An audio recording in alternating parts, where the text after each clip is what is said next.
Hello friends, आप सभी लोगों का बहुत बहुत स्वागत है प्लूटस आईएएस में। मित्रों, दोस्तों, स्वागत, वंदन, अभिनंदन।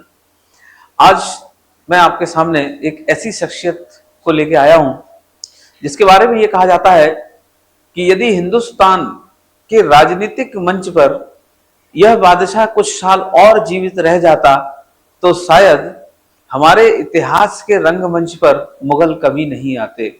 जी हाँ, मैं बात कर रहा हूं शेरशाह सूरी की, जिसकी एक असमय आकस्मिक दुर्घटना कालिंजर में होने के कारण यह जो महान शासक जो भारत के इतिहास में आगे बहुत कुछ करके दिखाता, लेकिन कम समय होने के बाद भी शेरशाह सूरी ने इतना जरूर भारत के इतिहास में अपना योगदान दे दिया कि वह एक प्रकार से इसे कहा जा सके कि ऐतिहासिक अमरत्व का व्यक्तित्व जो है वह प्राप्त कर लिया।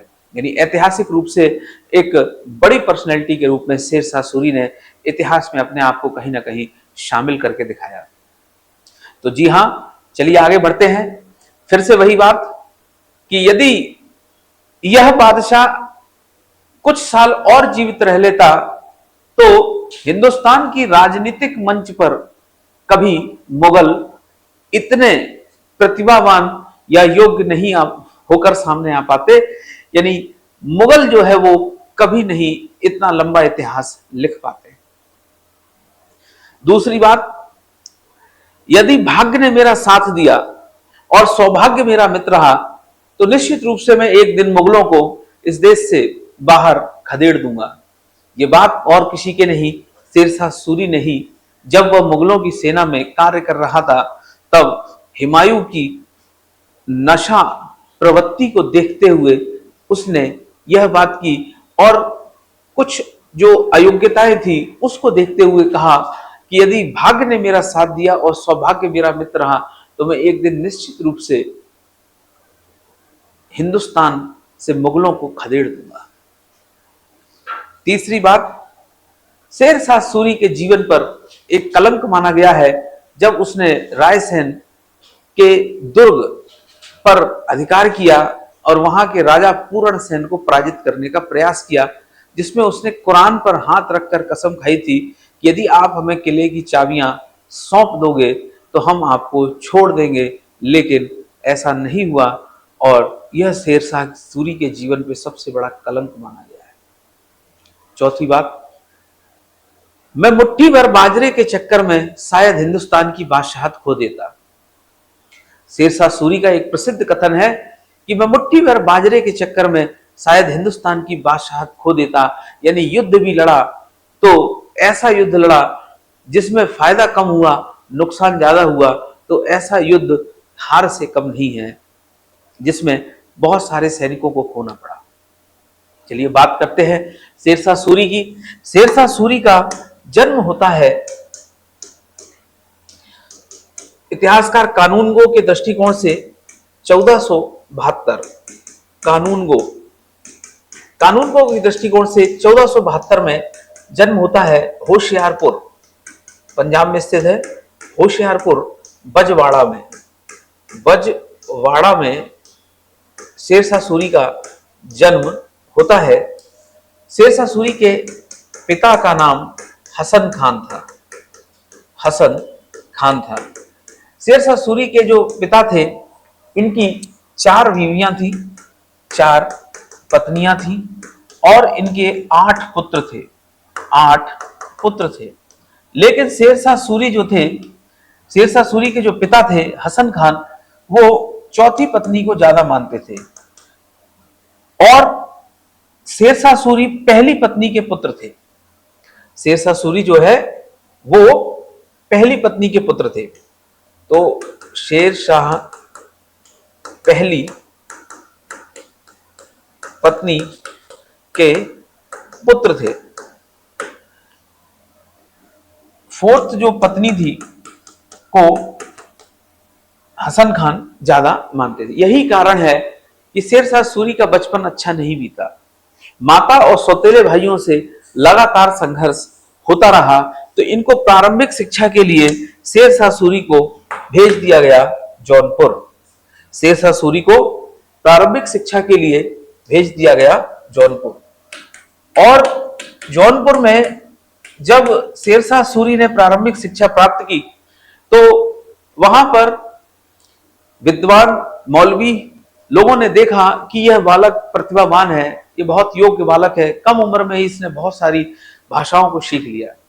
जब यह बात शेरशाह सूरी के पिता से कहा जाता है कि आपका बेटा बहुत योग्य है, आप इसे अपने साथ रखें, तो पिता जो है हसन खान फरीद को एक बार फिर जौनपुर से सासाराम ले जाते हैं। कहां पर ले जाते हैं? सासाराम।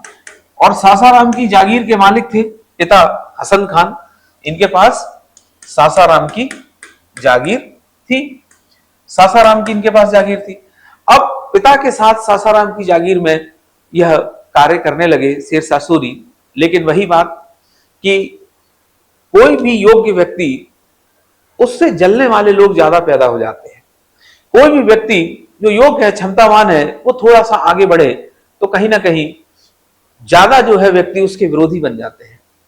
यही बात शेरशाह सूरी के साथ हुई।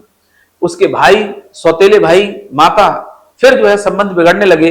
परिणाम स्वरूप शेरशाह सूरी को सासाराम से भी जो है छोड़कर जाना पड़ा, यानी संबंध बिगड़ने के कारण। और अब शेरशाह सूरी जो है वो जाते हैं बहार खान लोहानी के पास। बहार खान जो लोहानी था, यह दक्षिणी बिहार का सूबेदार था। दक्षिणी बिहार का सूबेदार था। दक्षिणी बिहार का सूबेदार था बहार खान लोहानी। और बहार खान लोहानी के पास जाके ये नौकरी करते हैं। लेकिन फिर वही बात कि एक योग्य व्यक्ति से फिर दरबारी जलने लगते हैं। फिर जो है बहार खान लोहानी के जो मंत्री पद पे बैठे हुए व्यक्ति है, फिर वो उसे भड़काने लगते हैं शेरशाह सूरी के खिलाफ।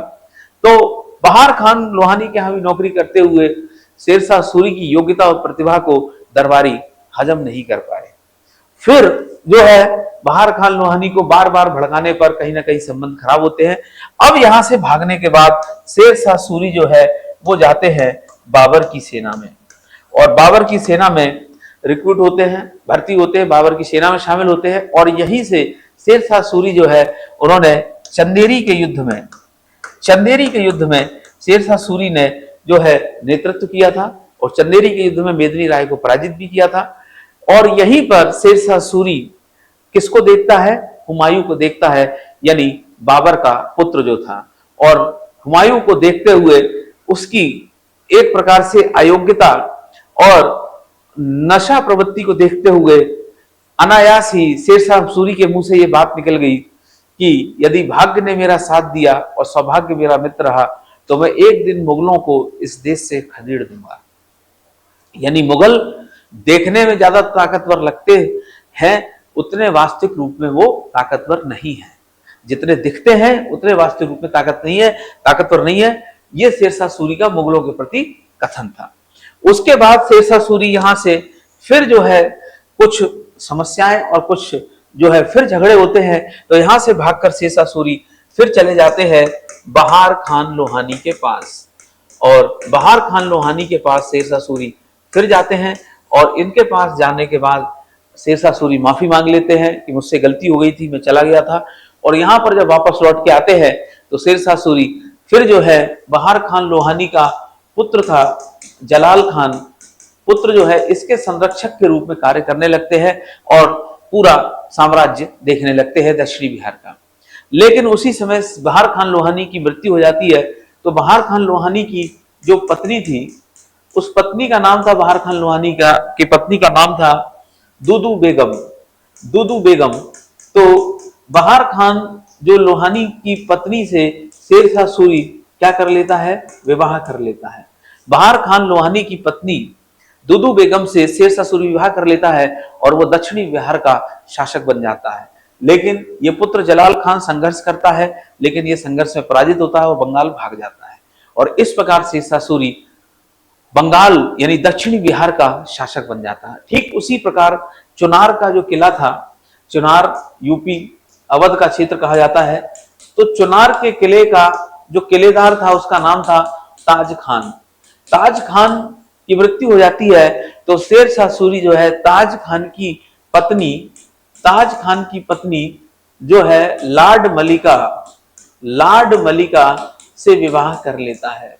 और इस प्रकार शेर शाह सूरी भारत में चुनार से लेकर बंगाल तक के एक बड़े क्षेत्र का शासक बन जाता है। इस प्रकार शेर शाह सूरी चुनार से लेकर बंगाल तक के एक बड़े क्षेत्र का शासक बन जाता है, यानी शेर शाह सूरी इतने क्षेत्र पे का शासक बन चुका होता है। ये शेर शाह सूरी इतने क्षेत्र का शासक बन चुका होता है। इसके बाद अब चूंकि हुमायूं के साथ संघर्ष होना लाजमी था, तो हुमायूं के साथ शेर शाह सूरी का संघर्ष, क्योंकि बहुत सारे मुगलों के क्षेत्र को शेर शाह सूरी ने जीत लिया, तो पहला संघर्ष होता है जिसे कहते हैं हुमायूं का, वो कालिंजर का होता है। वहां का शासक प्रताप रुद्रदेव होता है, वो अफगानों का मदद कर रहा था। लेकिन दूसरा संघर्ष होता है दोहरिया का। तो यहां से शुरुआत होती है। कहां से शुरुआत होती है? दोहरिया। अब ये दोहरिया कहां पर है? तो दोहरिया का युद्ध जो है वो 1532 में होता है, और 1500 दोहरिया का युद्ध जो है 1532 में होता है। और दोहरिया कहां पर है? तो ये यूपी में भी कहां है? अवध में। ठीक है, तो दोहरिया का युद्ध होता है जिसमें महमूद लोधी जो है वो अफगानों की मदद कर रहा होता है और जौनपुर पे अधिकार कर लेता है। जौनपुर पर अधिकार करने को लेकर जो महमूद लोधी होता है उसके साथ हुमायूं का संघर्ष होता है, और महमूद लोधी का समर्थन कर रहा था शेर शाह सूरी। तो हुमायूं जब शेर शाह सूरी को महमूद लोधी के साथ देखता है तो वो ये कहता है कि ये तो कभी मेरे बाप के यहाँ नौकरी करता था, कभी ये मेरा एक मुलाजिम हुआ करता था, आज ये मेरे विरोधी, मेरे दुश्मन के साथ खड़ा हुआ है। तो हुमायूं को इतनी गुस्सा आती है कि वो शेर शाह सूरी के पीछे जो है आक्रमण, शेर शाह सूरी को पकड़ने के लिए शेर शाह सूरी के पीछे चल पड़ता है। और उसी समय हम लोग पढ़ते हैं चुनार का पहला घेरा, ये होता है 1532 में। और चुनार का जो पहला घेरा होता है इसमें शेर शाह सूरी को चारों तरफ से हुमायूं घेर लेता है। कई महीनों बाद जब किले को नहीं जीत पाता है हुमायूं, तो ऐसी परिस्थिति में शेर शाह सूरी जो है वो संधि का प्रस्ताव रखता है। और यह हुमायूं के जीवन की दूसरी सबसे बड़ी गलती थी कि उसने शेर शाह सूरी को, जब वो कमजोर था तो उसे मारा नहीं और उसके साथ संधि कर गई। संधि में पुत्र कुतुब खान जो है के साथ 5000 सैनिकों के साथ मुगल दरबार में उपस्थित रहना था, और फिर जो है चुनार में संधि करते हुए हुमायूं वापस लौट जाता है। उसके बाद अब हुमायूं जो है गुजरात की ओर अभियान करता है। गुजरात का शासक था बहादुर शाह, और गुजरात का शासक जो है यह जो है गुजरात से लेकर चित्तौड़ तक के क्षेत्र पर अधिकार कर लेता है। चित्तौड़ की जो शासिका थी इसका नाम था कर्मावती, और कर्मावती को जो है बाबर ने अपनी पुत्री माना था, तो इस प्रकार से हुमायूं की बहन लगी कर्मावती। तो कर्मावती ने चिट्ठी भेजी हुमायूं से मदद के लिए कि बहादुर शाह गुजरात का शासक, उसने मेरा चित्तौड़ मुझसे छीन लिया है, और यदि आपके पिता ने मुझे अपनी पुत्री बनाया है तो एक बहन की मदद के लिए एक भाई को आगे आना चाहिए। जिसके परिणाम स्वरूप कर्मावती ने एक चिट्ठी लिखी, किसको? हुमायूं को। लेकिन कहा जाता है हुमायूं ने मदद नहीं की। फिर उसके बाद जो है हुमायूं तेजी से आगे बढ़ता है, गुजरात में बहादुर शाह को पराजित करता है, चित्तौड़ को जीतता है, मांडू को जीतता है, चंपानेर को जीतता है। चित्तौड़ को जीतता है, इसके बगल में मालवा लगा हुआ है, तो मालवा का ये मांडू, चंपानेर, इन क्षेत्रों को जीतता है। कहते हैं यहाँ पर बहुत ज्यादा धन प्राप्त होता है, और इस क्षेत्र को जीतते हुए वो वापस दिल्ली लौट जाता है। जिस समय हुमायूं गुजरात में व्यस्त था, उस समय शेर शाह सूरी अपनी शक्ति को बढ़ा रहा था। लेकिन जब हुमायूं को यह पता लगा कि शेर शाह सूरी ने बंगाल के क्षेत्र पर अधिकार कर लिया है, तब हुमायूं एक बार फिर अपनी सेना के साथ शेर शाह सूरी के पीछे चल पड़ा, और उसे कहा चुनार का दूसरा घेरा। तो चुनार का दूसरा घेरा 1538 में होता है, और शेर शाह सूरी हुमायूं के पीछे चुनार के किले को घेरता है। शेरशाह सूरी के पीछे जो हुमायूं है, वो हुमायूं शेरशाह सूरी के पीछे पहले चुनार के किले को घेरता है। तो शेरशाह सूरी यहां से भागते हुए बंगाल चला जाता है, और शेरशाह सूरी भागते हुए जब बंगाल चला जाता है तो हुमायूं भी पीछे पीछे बंगाल चला जाता है। जब हुमायूं बंगाल चला जाता है तो शेरशाह सूरी बंगाल से भाग जाता है, और हुमायूं बंगाल पर अधिकार कर लेता है, और हुमायूं बंगाल का नाम रख देता है जन्नताबाद, और जश्न में हुमायूं डूब जाता है, और 4 से 5 महीने हुमायूं बंगाल रहता है। उसी समय दिल्ली की कुछ परिस्थितियां बदलती हैं, और यहां पर एक स्थान था आगरा। यहां पर कहते हैं जो हुमायूं का भाई था, इसका नाम हिंदाल था, वो अपने आप को स्वतंत्र घोषित कर लेता है और दिल्ली की सत्ता पर कब्जा करने का प्रयास कर रहा था। तो जैसे ही ये बात हुमायूं को पता लगती है तो उसके दरबारियों ने कहा, बेटा पहले दिल्ली को बचाओ, ये छोटी मोटे जो क्षेत्र हैं बिहार यूपी वगैरह, इनको तो बाद में भी बचा सकते हो, पहले अपनी राजगद्दी तो बचाओ। तो हुमायूं यहां से बंगाल से अब वापस आगरा के लिए लौटता है। हुमायूं वापस बंगाल से आगरा के लिए लौटता है, लेकिन बीच में शेरशाह सूरी तैयार था अपनी सेना के साथ फील्डिंग लगाए हुए, और गंगा की एक सहायक नदी है जिसका नाम है कर्मनाशा, उसी के पास एक स्थान है चौसा, जो आज बिहार के बक्सर में है, और वहीं पर 1539 में एक युद्ध होता है जिसे हम 1539 में एक युद्ध होता है जिसे हम चौसा का युद्ध कहते हैं। और इस चौसे के युद्ध में जो हुमायूं था वो पानी बरसने के कारण, वर्षा होने के कारण घोड़े सहित बह जाता है, और एक भिश्ती के द्वारा उसकी जान बचाई जाती है जिसका नाम निजाम सिक्का था। आगे जाकर हुमायूं ने कहा, तुमने मेरी जान बचाई है, मैं तुम्हें एक दिन के लिए राजा बनाऊंगा। चौसा के युद्ध के बाद अंतिम फाइनल जो युद्ध होता है उसे कहा गया कन्नौज या बेलग्राम का युद्ध। तो 1540 में अंतिम युद्ध होता है कन्नौज या बेलग्राम का युद्ध। कन्नौज या बेलग्राम का जब युद्ध होता है तो 17 मई 1540 को, तो ये इस युद्ध में एक इतिहासकार ने फिर कहा, यह एक ऐसा युद्ध था जिसमें ना तोप चली ना गोली, और हिंदुस्तान का तख्ता पलट गया। तो कन्नौज या बेलग्राम के युद्ध में एक तरफ हुमायूं की सेना थी, एक तरफ शेरशाह सूरी की सेना थी, दोनों सेनाएं आमने सामने खड़ी थी। तभी पानी बरसने लगा, और एक बार फिर हुमायूं की सेना थोड़ा नीचे स्थान पे थी, शेरशाह सूरी की सेना ऊपर पे थी। तो हुमायूं की सेना इतना पानी बरसा कि वो पानी में ही बह गई। तो इतिहासकारों ने यह कहा कि यह एक ऐसा युद्ध था जिसमें ना तोप चली ना गोली, और हिंदुस्तान का तख्त पलट गया, अर्थात बिना युद्ध लड़े ही शेरशाह सूरी दिल्ली का बादशाह बन जाता है। अब यहां से हुमायूं को भागना पड़ा, और भागकर हुमायूं जाता है सिंध, और 15 साल वो अपना निर्वासित जीवन जीतेगा। इसके बाद शेरशाह सूरी ने सबसे पहले संघर्ष होता है 1541 में। शेरशाह सूरी का सबसे पहले संघर्ष होता है गख्खर जाति के साथ। गख्खर जो है जाति के, शेरशाह सूरी का पहला संघर्ष होता है 1541 में राजा बनने के बाद गख्खर जो है जाति के साथ, क्योंकि गख्खर जाति पेशावर में रहती है पाकिस्तान में, इसने हुमायूं की मदद की थी, इसलिए शेरशाह सूरी ने गख्खर जाति का दमन किया। उसके बाद फिर शेरशाह सूरी जो है वो बंगाल के दमन को स्वयं दबाता है। फिर कादिर खान मालवा में विद्रोह होता है, तो कादिर खान के विद्रोह को भी शेरशाह सूरी दमन करता है। उसके बाद रायसेन का राजा था पूरणमल, और पूरणमल को शेरशाह सूरी ने चारों तरफ से घेर लिया था, लेकिन वो किला नहीं जीत पा रहा था। तो शेरशाह सूरी ने संधि का प्रस्ताव रखा। पूरणमल संधि के लिए तैयार नहीं हो रहा था।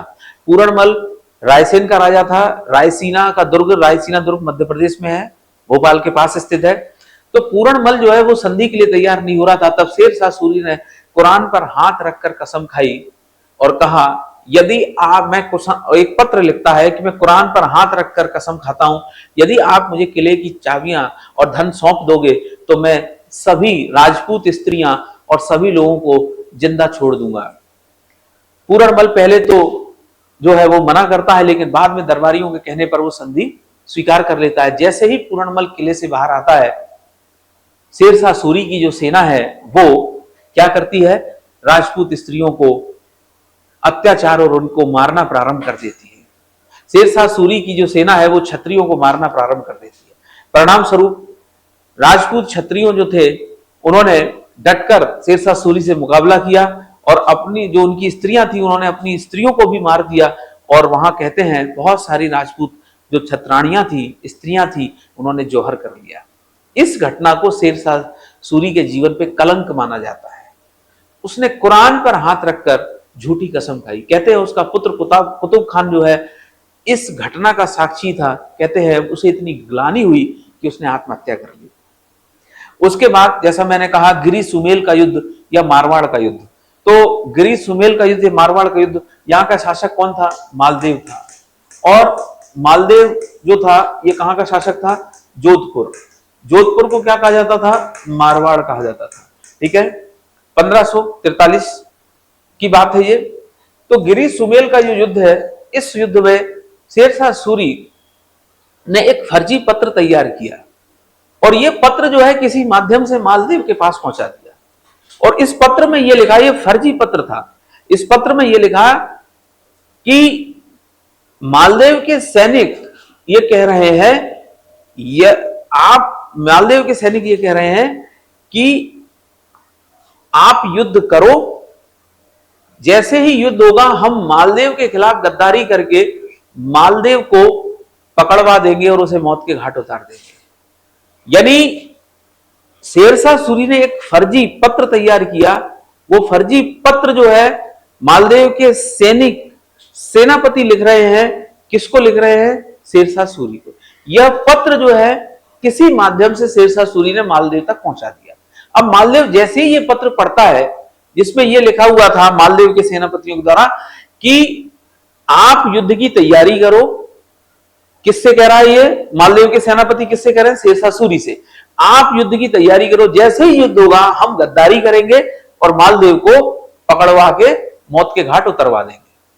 जैसे ही ये फर्जी पत्र किसी माध्यम से मालदेव के पास पहुंचता है, मालदेव को यह लगता है कि मेरे सैनिकों ने मेरे साथ गद्दारी कर दी और वो युद्ध ना करने का फैसला लेता है। लेकिन वीर योद्धा क्षत्रिय सैनिक थे जिनका नाम जैता और कुंभा था, जिनका नाम जैता और कुंभा था। इन्होंने स्वामी भक्ति दिखाते हुए, आन बान शान को दिखाते हुए शेरशाह सूरी से इतना भयानक युद्ध लड़ा कि अपने प्राणों को कुर्बान कर दिया। कहते हैं बड़ी मुश्किल से शेरशाह सूरी जीत पाया। और जब शेरशाह सूरी बड़ी मुश्किल से जीत पाया, उसके कई सारे सैनिक मारे गए।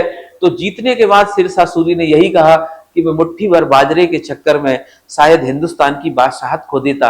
अर्थात वो ऐसा क्षेत्र है जहां मोटे अनाज होते हैं, जहां राजस्व भी ज्यादा पैदा नहीं होता है, उस क्षेत्र को जीतना और इतनी बड़ी सेना का नुकसान करना, ये जीत किसी हार से कम नहीं थी। ऐसी जीत नहीं है, ये हार से कम नहीं है। तो यह शेरशाह सूरी का प्रसिद्ध कथन था। फिर शेरशाह सूरी अंतिम कालिंजर का अभियान, कालिंजर महोबा यूपी, वहां का राजा था कीरत सिंह। कहते हैं कि वो किला अभेद दुर्ग था और उस किले की दीवारों को तोप से तोड़ा जा रहा था। तभी एक तोप का गोला दीवार से टकराते हुए, जहां पर तोप के कई सारे गोले और आयुध रखा हुआ था, वहां पर जाकर चला जाता है। यानी जब कालिंजर के किले की दीवारों को तोड़ा जा रहा था तो एक तोप का गोला फटा नहीं, वो दीवार से टकराया और टकराने के बाद वापस आकर जहां खूब सारे तोप के गोले और आयुध रखा हुआ था वहां जाकर चला गया। ऐसी परिस्थिति में एक बड़ा विस्फोट होता है। कहते हैं उसी के पास शेरशाह सूरी खड़ा था, वो बुरी तरीके से घायल हो जाता है। लेकिन कहते हैं शेरशाह सूरी की तब तक सांसें चलती रही जब तक वो किले की दीवारें नहीं टूटी। जैसे ही शेरशाह सूरी के कानों में ये खबर मिली, महाराज किले की दीवारें टूट गई हैं, हमने किले को जीत लिया है, जस यही शब्द शेरशाह सूरी ने जैसे ही सुने, उसके प्राण पखेरु उड़ गए। तो इस पर इतिहासकार ने कहा यदि यह शासक कुछ और साल जिंदा रहता तो हिंदुस्तान के राजनीतिक रंगमंच पर कभी मुगल नहीं आते। और शेरशाह सूरी, जैसा मैंने कहा, बचपन का नाम फरीद था, लेकिन तलवार के एक वार से शेर को मारने के कारण बहार खान लोहानी ने शेर खान की उपाधि दी और चौसा के युद्ध के बाद शेर शाह की उपाधि धारण की। तो मूल नाम फरीद खान था। शेर को एक वार में मारने के कारण बहार खान लोहानी ने शेर खान की उपाधि दी और चौसा के बाद इन्होंने शेरशाह की उपाधि धारण की।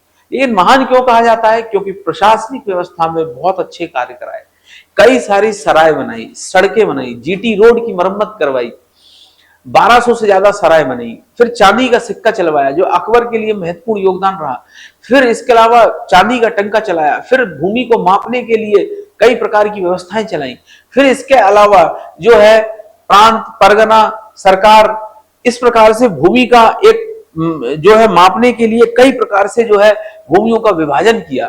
तो शेरशाह सूरी की शासन व्यवस्था को हम अगले क्लास में पढ़ेंगे। आज के लिए हम शेरशाह सूरी के बारे में इतनी ही बातें पढ़ेंगे कि किस प्रकार शेरशाह सूरी ने हुमायूं को पराजित किया, सूरवंश की स्थापना की, और उसके बाद जो है उसके जो पुत्र थे यानी सिकंदर शाह सूरी, इस्लाम शाह, इन्होंने ज्यादा शासन नहीं कर पाए क्योंकि सूर साम्राज्य बिखरने लगा। और एक बार फिर 1555 में हुमायूं सिकंदर सूर को पराजित कर देता है सरहिंद के युद्ध में, और दोबारा से मुगल वंश की स्थापना हो जाती है। तो शेरशाह सूरी के प्रशासन के बारे में हम लोग नेक्स्ट क्लास में पढ़ेंगे। आज के लिए इतना ही। तो आप सभी लोगों का बहुत बहुत धन्यवाद। वंदे मातरम।